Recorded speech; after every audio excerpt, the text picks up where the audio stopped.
guys, nagpabook ulit ako ng pest control sa Pestastic. Kaka-pest control ko lang 7 weeks ago. Hindi ko alam bakit lumalabas or nagkakaipis sa bahay, and in particular, sa banyo sila nanggagaling. So I assume sa sewage sila dumadaan kasi one time nahuli ko siya kahit may double filter. So ngayon pest control ulit tayo. Simula nung ginalaw nga yung harap-harap namin, bigla silang naglalabasan sa loob ng sink. Yes sir. Sige sir, start na tayo? Ako sir. Alam mo, bayad lang ako ng bayad. Hindi ko alam na may ganito pala. So guys, yung package na sinabi ko sa inyo before sa vlog, meron pang kasamang freebie yun na parang every time na meron na nagko-crawl or may nagpapakita na pwede nyo na ulit siyang i-avail or masabi lang or magpa-schedule lang. So ito na yon. So sir, anong ginagawa natin ngayon? Bali na titimpla po tayo ng gamot po sir. So yung 6 liters na yan, kung buong bahay na. Ako sir. Minsan kuya, may ipis na tatlo, dalawa, nandyan na, hindi nanggagaling sa labas. Pero pag open namin yan, meron sila dyan paikot-ikot. So most likely galing sink na. Ako sir. Bali nga- Sila oras siya matuyo.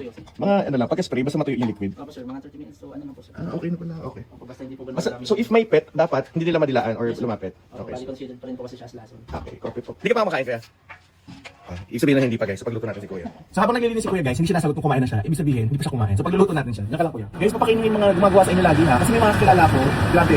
So hindi naman ako responsibilidad nyo, pero at least, ako din sila. Para ma-high blood si Kuya. Hindi na nalalagyan na kasi kasi. Puro maalat yung papakain natin. Pepper, yun. Bawang. Gusto dyan. Egg.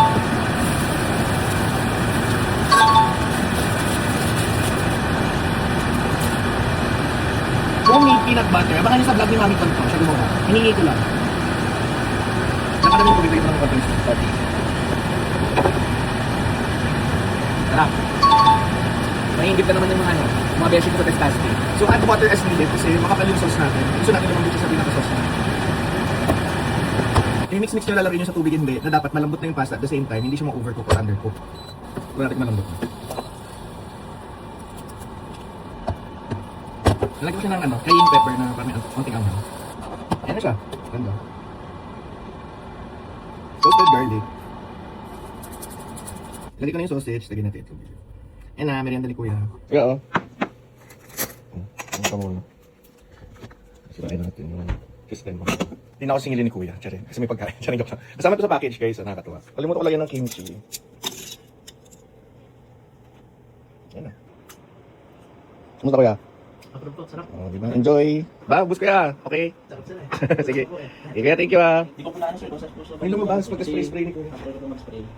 Yan siya. So talagang sa sink sila naglalabas, ano? Opo. Lumabas dito or dun sa ilalim. Guys, maganda talagang magpaano kayo. Magpapakonsult ulit sa kanila. Mas maganda talaga yung package na yung bilhin nyo kasi merong quarterly package na yung babalik-balik nila to make sure na hindi babalik. Kasi gamot yun nawawala-wala. So, the best talaga Pestastic.